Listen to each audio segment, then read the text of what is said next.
ওপরে তাকিয়ে দেখ, কে যেন রতনকে চিবিয়ে চিবিয়ে খাচ্ছে।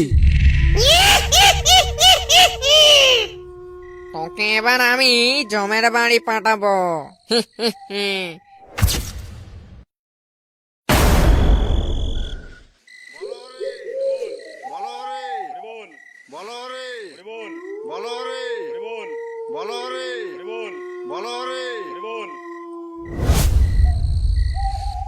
খগেনদা, তুমি মরার কাছে থাকো, আমরা তিনজন জঙ্গল থেকে কাঠের ব্যবস্থা করি। তার মানে আমি এখানে মরার কাছে বসে মরি নাকি? আমার আমার খুব ভূতের ভয়, তোরা জানিস না? আমি এখানে একা একা থাকতে পারবো না। রতনদা, তুমি থাকো। ওনার যখন এত মাথা ভর্তি ভূতের ভয়, তখন ওনাকে এখানে রাখাটা ঠিক হবে না। ও কেননা ভয়েতেই হার্ট ফেল করলো, তা না হলে হিতে বিপরীত হতে পারে। ঠিক আছে, যা তাহলে, আমি এখানে একাই থাকছি। কিন্তু তোরা একটু জলদি জলদি ফিরে আসিস, বুঝলি? আকাশের অবস্থা খুব একটা ভালো নয়, যে কোনো সময় বৃষ্টি আসতে পারে। ঠিক আছে, তুমি যেন ভয় পেও না, আমরা কাছাকাছি থাকবো। নাও চলো সবাই।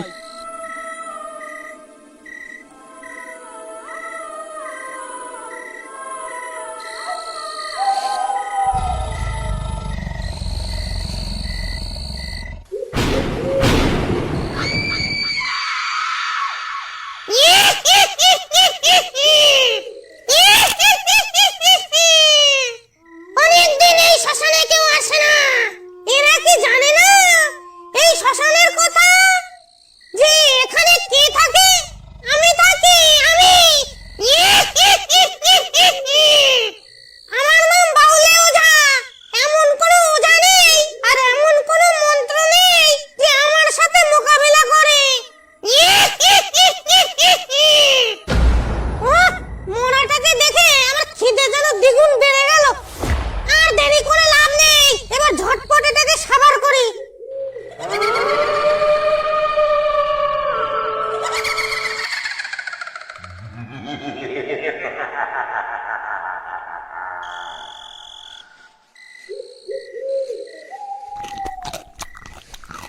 বেটা মরারা দিন খুঁজে পেল না,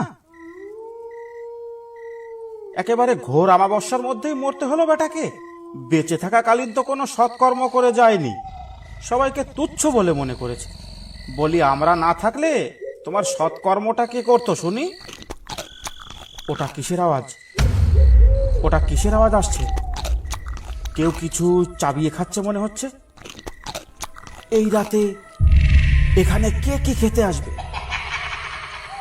ওই ওই তো, ওই আবার একটা ফ্যাকাশে হাসির আওয়াজ শোনা যাচ্ছে এদিকে। এই মরাটার কাজ নয় তো?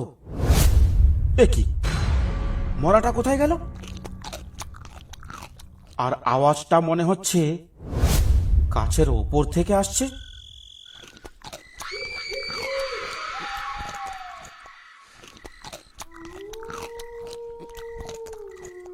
ওই তো, ওই তো, কে যেন মনে হচ্ছে গাছে বসে চাবিয়ে চাবিয়ে মরাটা খাচ্ছে। সর্বনাশ, এবার আমি গেছি। এ তো ভূত।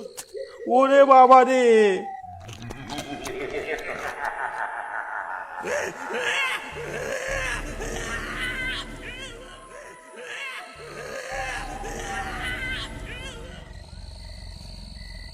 রতনদা, ও রতনদা, লোকটা কোথায় গেল? কি আশ্চর্য, লোকটাই মরাটাকে ফেলে কোথায় গেল? ভাগ্যিস মরাটাকে শেয়াল কুকুরে টেনে নিয়ে যায়নি। গেছে বোধহয় কোথাও বিড়ি খেতে। কিন্তু বিড়ি তো এখানে বসেও খাওয়া যায়, তার জন্য ঝোপে জঙ্গলে যাওয়ার কি দরকার? তাই তো। আরে ওপর থেকে কি বললো এটা? আরে এ তো রতনের মুন্ডু। মোড়াটাকে খেয়েছি, রতনকে খেয়েছি, এবারে তিনটেকে খাবো। ওই দেখ, ওপরে তাকিয়ে দেখ, কে যেন রতনকে চিবিয়ে চিবিয়ে খাচ্ছে। এবার দেখাচ্ছি তোদের মজা, এই নে।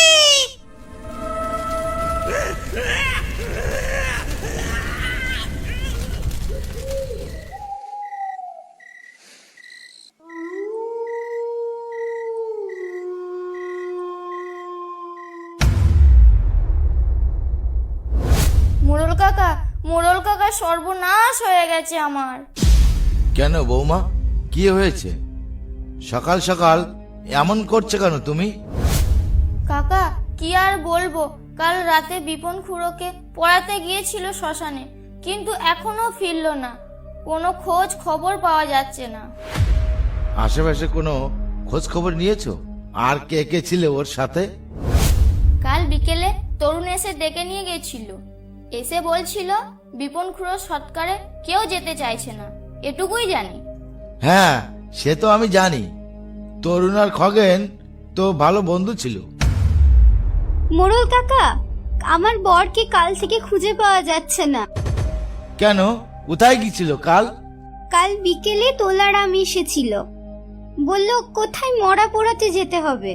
ও যেতেই চাইছিল না, ওর এমনিতেই তো খুব ভূতের ভয়, তবু ওকে জোর করে নিয়ে গেল। এবার ব্যাপারটা বুঝলাম। তার মানে বিপিন খুড়োকে পোড়াতে 4 জন মিলে গেছিল, কিন্তু 4 জন এখনো বাড়ি ফিরল না। ব্যাপারটা কি হতে পারে? আচ্ছা, কোন শ্মশানে গিয়েছিল ওরা? গোলুডাঙ্গার শ্মশান, এমনই কিছু একটা বলছিল তারা। সে কি আর জায়গা খুঁজে পেল না? মরা পোড়ানো বন্ধ করে দিয়েছে ওখানে প্রায় 5-6 বছর হয়ে গেল। ওখানে এমন একজন থাকে যাকে সায়স্তা করার মতন কোনো তান্ত্রিক পাওয়া মুশকিল। তার মানে কাকা, ওরা কি বেঁচে নেই? এসব কি বলছো কাকা? 4 জন লোক একসঙ্গে ছিল, তবুও সেখানে বিপদ কি করে হয়? বৌমা, ওখানে যে আছে তাকে ভূত বললেও কম হবে। ও একটা দেবতা, ও একটা অশুভ শক্তির দেবতা। কাকা, আমার কিন্তু বিশ্বাস হচ্ছে না। তুমি একটা কাজ করো, আজই কোনো একটা ওঝা বা তান্ত্রিক এনে ব্যাপারটা একটু যাচাই করে দেখো। হ্যাঁ কাকু, পিয়ালিদি ঠিক বলেছে, এভাবে এত সহজে ওকে আমরা ছেড়ে দেব না। তোমরা কোনো চিন্তা করো না, আমি আজই বাংলাদেশ থেকে বড় তান্ত্রিক আনার ব্যবস্থা করছি। এবার তোমরা যাও, আর সাবধানে থেকো। রাতে একা থেকো না, অপঘাতে মরেছে তো কিছু বলা যায় না কখন কি হয়।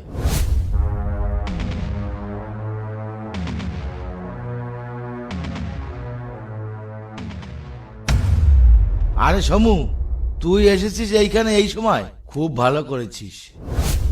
তুই এক কাজ কর তো, তুই এক্ষুনি নৌকো নিয়ে উপারে যা, একদম সোজা কালু ওঝার বাড়ি যাবি। গিয়ে কালু ওঝাকে কি বলবো কাকু? গিয়ে বলবি 2 জোড়া খুন হয়েছে গোলইডাঙ্গার শ্মশানে, তোমাকে মোড়ল জরুরি তলব করেছে।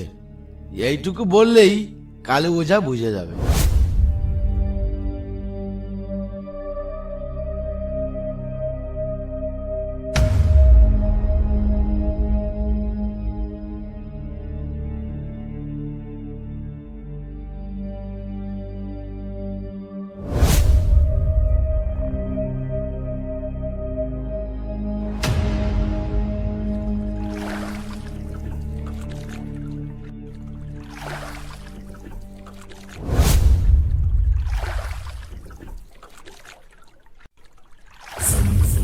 কিরে, কোথায় যাচ্ছিস? ওজার বাড়ি যাচ্ছিস বুঝি? কে কে কথা বললো? কে? ওরে আমি রে, আমি খগেন, তোর জম। তোকে ওজার বাড়ি নয়, তোকে এবার আমি জমের বাড়ি পাঠাবো। এই নে।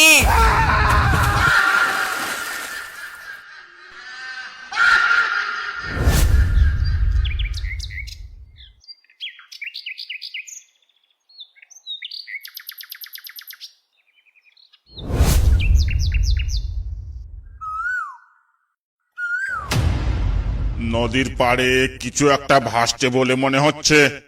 আরে, ওটা তো মানুষ মনে হচ্ছে, গিয়ে দেখি তো।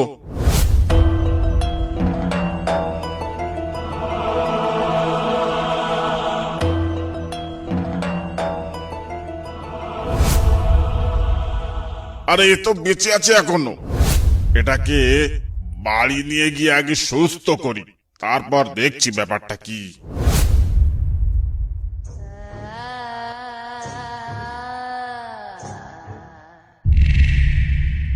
কিরে, খুব আরামে ঘুমাচ্ছিস তাই না?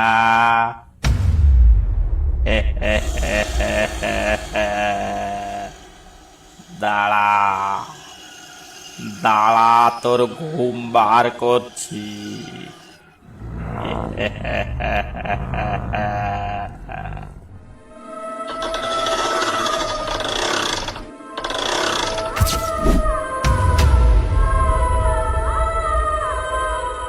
ও বাবা গো, কে গো, মেরে ফেললো গো। উফ বাবা রে, মাজাটা ভেঙে ফেললো গো। আমি এখন কি করি? আমি এখন কি করি? কি করি? আমি এখন দৌড়ে মোড়লের বাড়ি যাই, সেই আমাকে রক্ষা করতে পারে।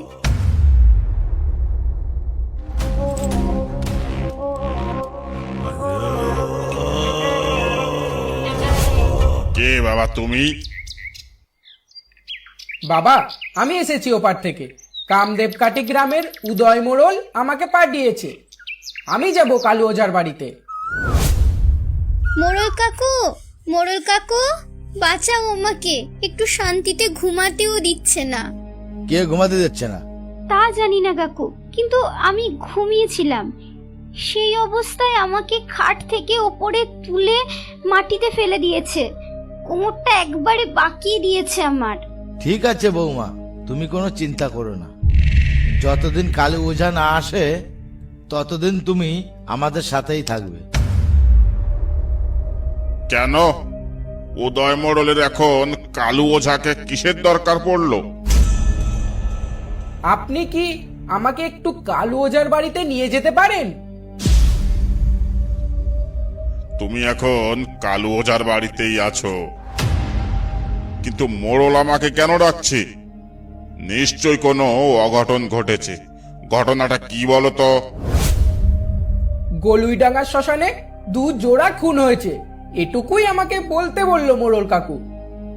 আপনি আর দেরি করবেন না বাবা, এখনই আমাদের কামদেবকাটি গ্রামের উদ্দেশ্যে রওনা দেওয়া উচিত। ঠিক আছে, চলো দেখছি ব্যাপারটা কি।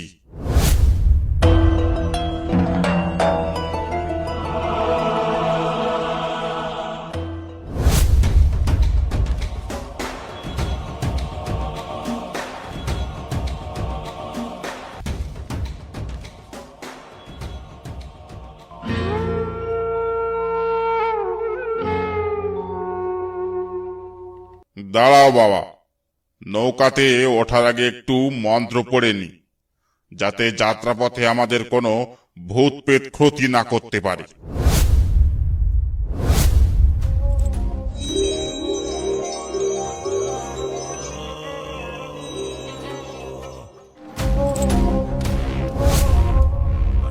এবার চলো।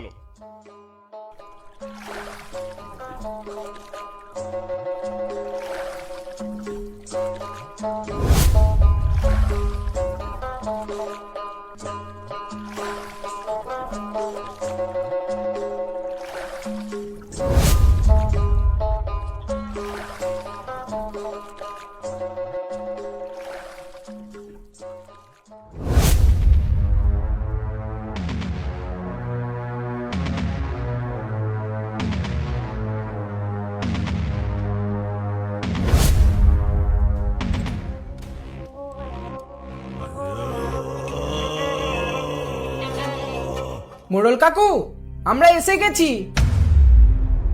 কেমন আছেন মোড়ল মশাই? এত জরুরি তলব আমাকে কি মনে করে? ভালো আর থাকতে পারছি কই কালু ওঝা। গত 3 দিন ধরে গ্রামে খুব ভূতের উপদ্রব বেড়েছে। তুমি কিছু একটা করো ওঝা, তুমি আমাদের একমাত্র ভরসা। তুমি শুধু দেখো কিভাবে গ্রামে শান্তি ফিরিয়ে আনা যায়। আমি কাল সকালে যজ্ঞ করব। যারা যারা মারা গেছে তাদের বাড়ির সবাইকে হাজির থাকতে হবে। আর এখন আমার একটু বিশ্রামের ব্যবস্থা করে দিন মোড়ল মশাই, আমি এখন খুব ক্লান্ত। কাল সকালে